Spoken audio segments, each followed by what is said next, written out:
Hey, Dan. What's up, Alex? All right, it's game night. It is. If those of you who are just watching this for the first time are wondering who we are, we're the Boards and Bottles guys. So what we do is we take amazing games that others have designed, and we take amazing beverages that others have created, and we pair them together to make something exceptional, and we bring it to you. So all we ask is that you like, subscribe, join us on social media, and of course, comment. Tell us what you think. And what's a better pairing? Because we're not the smartest guys in the room. Or we're the only guys in the room.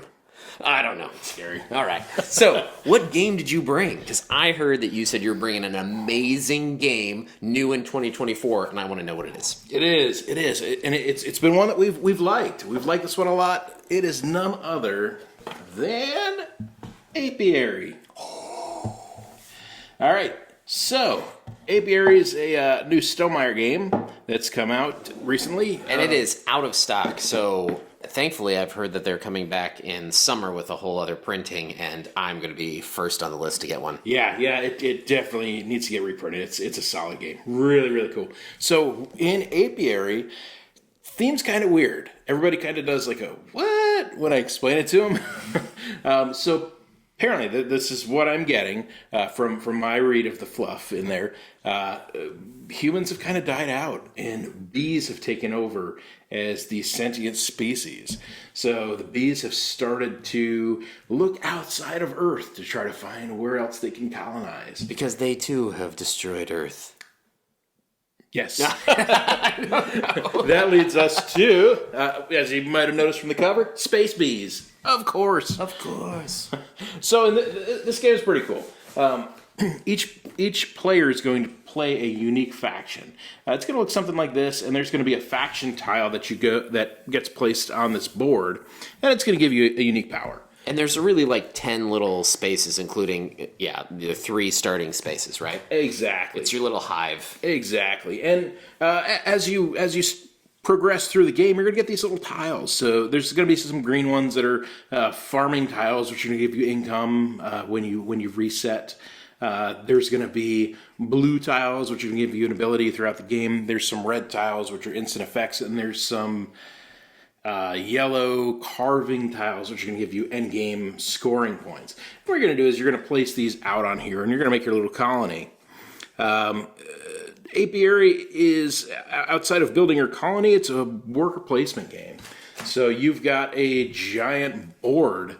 I'm not going to unfold the whole thing. Full of spaces that you can go to. There's a ton of spaces you can go to on here. There's, I think, 4, 5, 6 spaces max. And what you're going to do is you're going to have these little... They look like this. I don't know if you can see these, but they're little bees, and they're numbered 1 through 4 on each side. And that's the strength of each bee, or the value of each bee. You're going to place these on the spaces. So it's not like a worker placement game where you're going to block spots. In this game, you can bump people off, and if you bump a 1 bee, when somebody else bumps it back to you, that bee's going to get stronger, and it's going to bump up to a 2, and then it can bump to a 3, it can bump to a 4, but you can't go past 4. Then it has to hibernate. This is 4-sided. Yes, 4-sided. Yeah. So if you bump a 4-strength bee, that bee is going to hibernate. And there's a track on the bottom of the board, a hibernation track, and you're going to cover up a space on there. You're going to get a cool ability, and the game's going to end once either all of those hibernation tracks are full, or somebody places their 7th hibernation token. So, super cool game. It's easy in concept. And in concept, you're going to place a worker, or you're going to recall. When you recall, you're going to pull all your bees off the board, and then for each bee that you pull off, you can trigger an ability on these green tiles as income. There is a lot to this game, and I'll tell you that I've played it a few times already, and it still confounds me. There's so much that I try to do. There's so much where I feel like I'm succeeding at a high level, and then I'm still losing. And, it's like, but I don't understand why, because I felt like I was maximizing things so perfectly. Yeah, and that gets to be kind of annoying when you play a game and It confounds you. Yeah, when I play a game and I'm like, I know exactly like what I would do different next time. I love that. Like, I love learning from it, building on it. It stinks when you're like, I don't know what I do different. Like, I don't know how to get better at this game.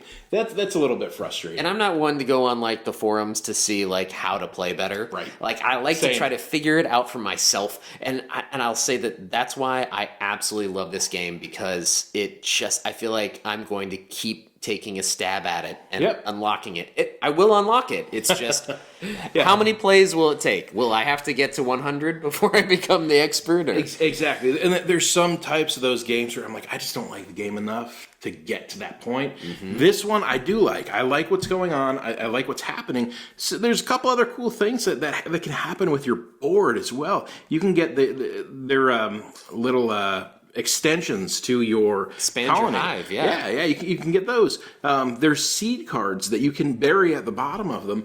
These seed cards are cool. You can use them for like a one-time ability, or you can plant them and get end-game scoring abilities. So really, really cool options on this. My one gripe with it, and I think you probably have the same one, with some of the Stonemaier games, I don't know how well all of the factions are play tested. Like, sometimes I feel like there's an ability that's broken. Just absolutely broken.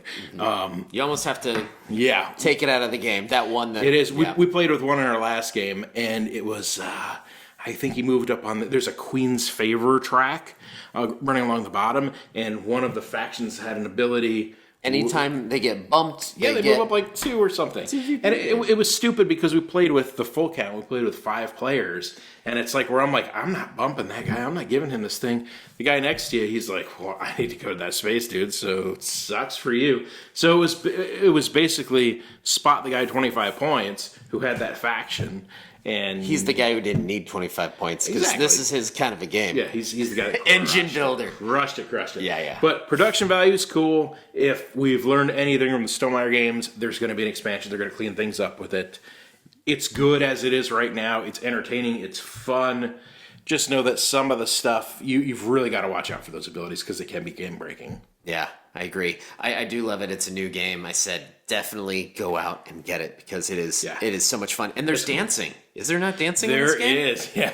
I mean, so apparently you can add that if you want to. Not that you have to dance when you play the game, but I prefer to make whoever dances dance. Sure, yeah. If you're gonna play a dance. So yeah, it's the waggle dance. Apparently, that's how bees communicate. So one of the things you can do in the game is you can create your own dance, which is kind of cool. So you create this little engine. So you can take these tiles and say you can trade in this resource and get this at the end.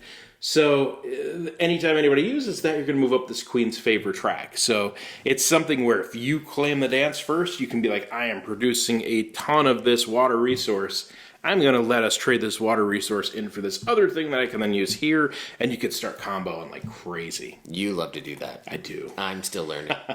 I've got a long way to go. Into the game. I just love it. I just love it, though. It's a lot of fun. It is a lot of fun. And who doesn't love sentient bees, you know? Thinking, feeling, speaking.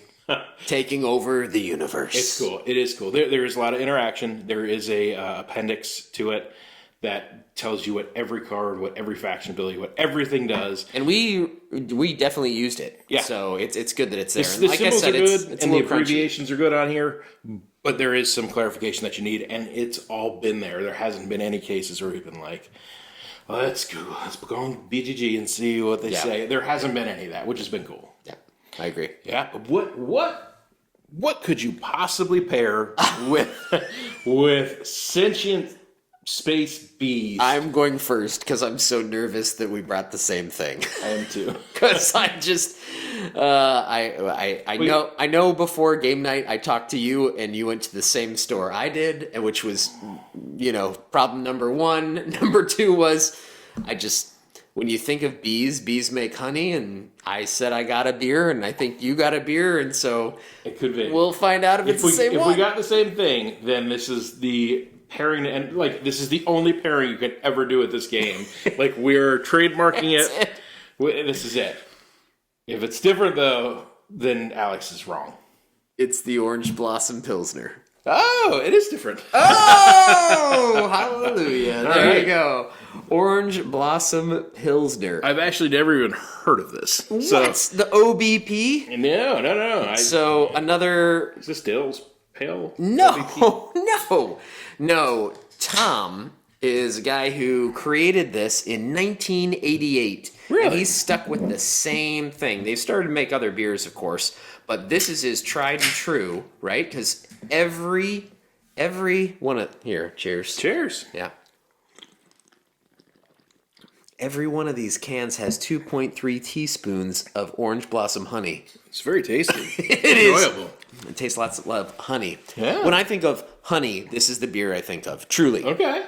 I mean, some people think of Blondales and different things like that, but I think of orange blossom, honey, Pilsner for sure. So Definitely. yeah, started in his garage. Really? Tom did in 1988 in Orlando, Florida. He's a local guy, pretty close to us. Very cool. And now he's done so many things with this. He was one of the first craft distilleries. He owns a patent for his like draft to go thing. I mean, he's pretty awesome. This is obviously just the staple of it. But I have heard that there's now, I think it just came out recently, OBP squared. So this is 5.5%, but I think there's an 11% now on the market. Man. That might be too sweet for me. This is already a little sweet for me, but yeah, I can't imagine that. I just got this for tonight because this is the old true staple, and it tastes like honey. It does. It does. It's hard to taste other things outside of it just because there's so much in it. But when you're playing the bee game, man, this makes you feel like you're right in there having a honeycomb in a glass. It does, and it's very citrusy as well. Like that's what I get as well is a lot of citrus. Super summer beer, like definitely a poolside beer or in the pool drinking it. Like, yeah, It's an easy go down, that's for sure. 5.5. So that's what I brought to the table. But it sounds like you've got something different, so I'm excited. it is. This is a good choice. This is just not the correct choice. So It's got bees on the can, Dan. it does. All right. I'll give you that. All right, what you got? What you got? All right. So when I think bees, I think Boddingtons. There's bees. There's bees. There's bees. There's so many bees. There is. So for me, Boddingtons was a All right, friend. tried and true. Pour me some. Yeah, 1778 on this guy. Wow. All right. So Boddingtons. Wow. There we go. That's sprayed all over. Yeah, sorry about that. You guys at home might have got some of that too. Boddington's is a cream ale out of Manchester. Yeah, it's pretty heady. Cross the pond. Yeah. And so when I'm thinking about bees and drinking, I always think of that logo right on the front of here with this barrel and some bees on it. That's a good one. And I'm like, I started doing some research, and I'm like, what's this got to do with bees? Because I don't get honey on this. This is a creamy beer, Well, right? let me see. I think the honey from the other one's going to Yeah. overpower. If you say you get honey on this, you lie. Because this has nothing to do with bees. Well, I don't. So it's interesting because I'm like, what is this bee story? And I had to Google the heck out of it. So apparently in Manchester, around the time of the Industrial Revolution... There was lots of bees. No, there's no bees. There's no freaking bees! So around the time of the Industrial Revolution, Manchester went from a farming community into this like industrial hub, and they said it's the hive of industry. So the bees on this thing represent Manchester, the hive of industry. It has nothing to do with bees. So I was super excited about this pairing, and now I'm so angry at this pairing. But it's still good, and it's still the right choice, and you and your friends can get just as bad as me. Actual bees were used in the making of this. If In the hive of industry? Well, but I like that because it's both sides of this game, right? It is. And I like that because, yeah, it's the actual bees that are the new sentient species now that humans have died off. And then you have the hive of industry because they're really working hard to each create their faction's abilities and grow and expand. They are, and you're going from this little like space bee faction into your massive hive with resources all in it. They're techie crazy bees. So they are. Yeah. It's just, yours is more thematic. Mine is more abstract bee. maybe they'd be drinking Buzzington's pub ale. Yeah. That was so bad. I'm sorry. Apologies. I'm so excited about bees and playing this game tonight. Yeah. I mean, Maybe tonight's the night I'm going to figure it out finally. Oh yeah, maybe. Or probably not. But if nothing else, we will drink some of this orange blossom pilsner and we will just rant about how Boddington has nothing to do with bees and it makes me sad. Well, this was great, Dan. Thank you so good. much for coming over, bringing this amazing game. I can't wait for game night. And as we always say, Game hard, drink responsibly. cheers, Dan. Cheers.